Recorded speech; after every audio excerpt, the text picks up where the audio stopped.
जय हिंद एवरीवन, कैसे हैं आप सभी लोग। तो यार खुश तो बड़े होंगे तुम सब लोग, क्योंकि वैकेंसी आ गई है 7,547। लास्ट टाइम जो वैकेंसी थी यार, उसमें जो पीओपी में जो पास आउट हुए थे वो 4,300 कुछ लोग पास आउट हुए थे। तो इस बार काफी ज्यादा वैकेंसी है, तो काफी ज्यादा लोगों को भर्ती होने का मौका है भाई। कंपटीशन तो रहेगा ही रहेगा, साथ में अपना कमर कस लो, क्योंकि वैकेंसी बहुत ज्यादा है तो अपॉर्चुनिटी भी बहुत बड़ी है आपके पास ये। अगर हम बात करें इस एग्जाम की कंप्लीट डिटेल में कि एग्जाम पैटर्न क्या है, एग्जाम क्वालिफाई करने के बाद फिजिकल का क्या क्राइटेरिया है, फिजिकल क्वालिफाई करने के बाद डॉक्यूमेंटेशन में क्या क्या होने वाला है, और मेडिकल में क्या टर्म्स एंड कंडीशंस हैं, तो हम आज इस वीडियो में पूरा ओवरव्यू देखते हैं कि आपका एग्जाम फॉर्म से लेके फाइनल ज्वाइनिंग लेटर तक का क्या प्रोसेस रहने वाला है, ताकि काफी लोगों की कंफ्यूजन दूर हो जाए। किसी को मेडिकल से रिलेटेड कंफ्यूजन है, किसी को डॉक्यूमेंटेशन से रिलेटेड कंफ्यूजन है, किसी को फिजिकल में कंफ्यूजन है, और एग्जाम तो है ही है फिर कंफ्यूजन। यार देखो, 1 सितंबर से लेके 30 सितंबर तक आपके एग्जाम के फॉर्म भराने वाले हैं, तो कोशिश करना लास्ट डेट का इंतजार ना करो, स्टार्टिंग में जाओ, फॉर्म भरो फटाफट। और फॉर्म भरने से पहले ध्यान रखना कोई डॉक्यूमेंटेशन की दिक्कत ना हो। जो 12th विद एग्जामिनेशन है, अगर आप ग्रेजुएशन की डिग्री लगा रहे हो, अगर आपके पास है तभी लगाना, या जबरदस्ती मत लगाना। अगर आपका पीजी का डिग्री है तभी लगाना, जबरदस्ती मत लगाना। अगर आप रनिंग उसमें हो तो 12th बेस का एग्जाम है, तो ये रहने वाला है।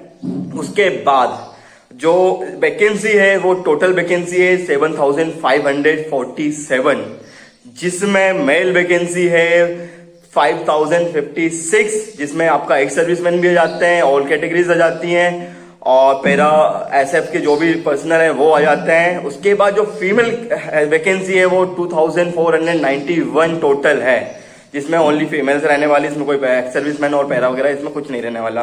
तो आप एक बार ये वैकेंसी देख लेना। उसके बाद हम बात करते हैं इसका अगर एक चीज समझो आप, एग्जीक्यूटिव का मतलब क्या होता है। एग्जीक्यूटिव का मतलब ये होता है कि वो व्यक्ति जो ऑल काइंड ऑफ ड्यूटी करने के लिए रेडी रहेगा, जिसके अंदर आपका ट्रैफिक आ जाए, थाने आ जाए, या ऑफिस आ जाए, सारे और अरेंजमेंट वाली ड्यूटी, जो भी ड्यूटी है वो उसको परफॉर्म करने के लिए रहेगा, तो उसको एग्जीक्यूटिव बोलते हैं। उसके बाद आपका इसमें हम बात करते हैं फिजिकल एंड्योरेंस टेस्ट के बारे में। तो इसकी यार मिनिमम हाइट ही आपकी 170 होना चाहिए अगर आप मेल हैं, और अगर आप फीमेल हैं तो आपकी हाइट होनी चाहिए 157 सेंटीमीटर। अगर आपकी हाइट इससे कम है तो भाई देख लेना फॉर्म भरने से पहले। अगर आपकी हाइट 168 सेंटीमीटर है और आप चाहते हो कि यार मेरा सिलेक्शन हो जाए, भाई आप उसमें आउट नहीं होना है, क्योंकि एग्जाम क्वालिफाई करके, फिजिकल क्वालिफाई करके ये हाइट और चेस्ट और इन सब में राइटिंग में आउट नहीं होना है आपको। तो इस चीज का बड़ा ध्यान रखना है आपको।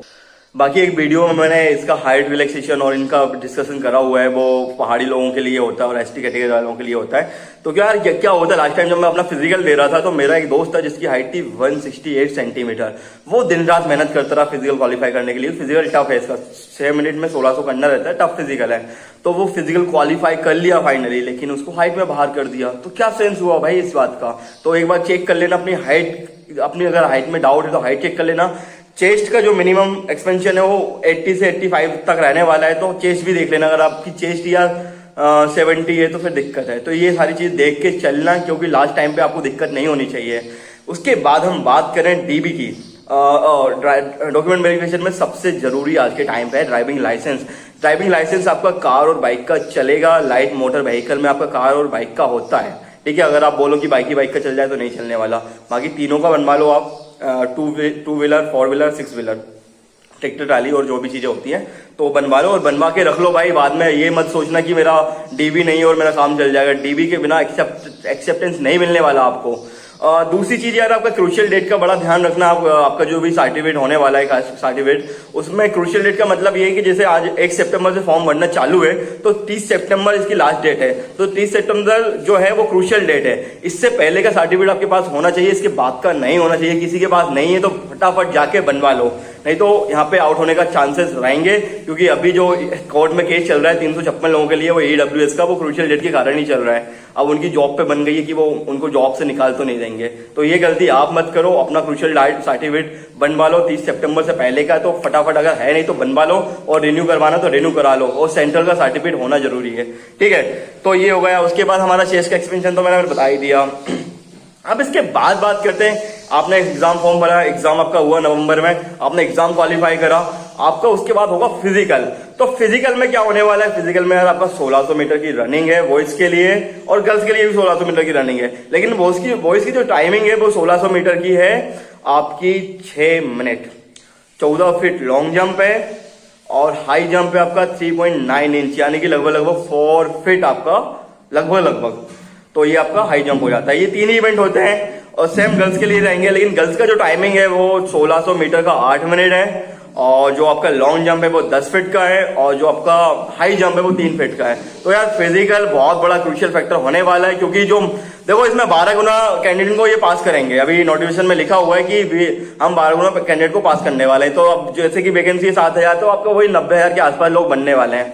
तो 90,000 में से भाई मैं आपको बता रहा हूं, जब मैं फिजिकल दे रहा था उस टाइम पे 64,000 लोग पास हुए थे एग्जाम में, और 64,000 में से बस 8,000 लोगों का फिजिकल क्वालिफाई हुआ था। क्योंकि जो मैक्सिमम मेजोरिटी जो है इस एग्जाम में वो फिजिकल में आउट होने वाली है। एग्जाम तो कोई भी क्वालिफाई कर लेगा, क्योंकि इसका फिजिकल टफ है, इसलिए फिजिकल जिसका अच्छा होगा वही बंदा ये जॉब ले पाएगा।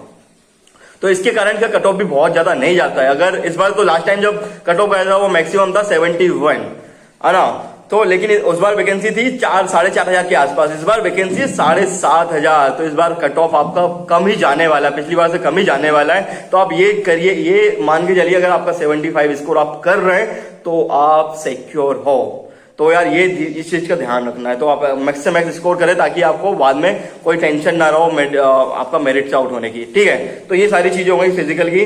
हमने एग्जाम के बारे में बात कर ली, हमने हाइट टेस्ट क्राइटेरिया के बारे में बात कर ली, फिजिकल के बारे में बात कर ली। अब उसके बाद जो होता है वो डीबी होता है।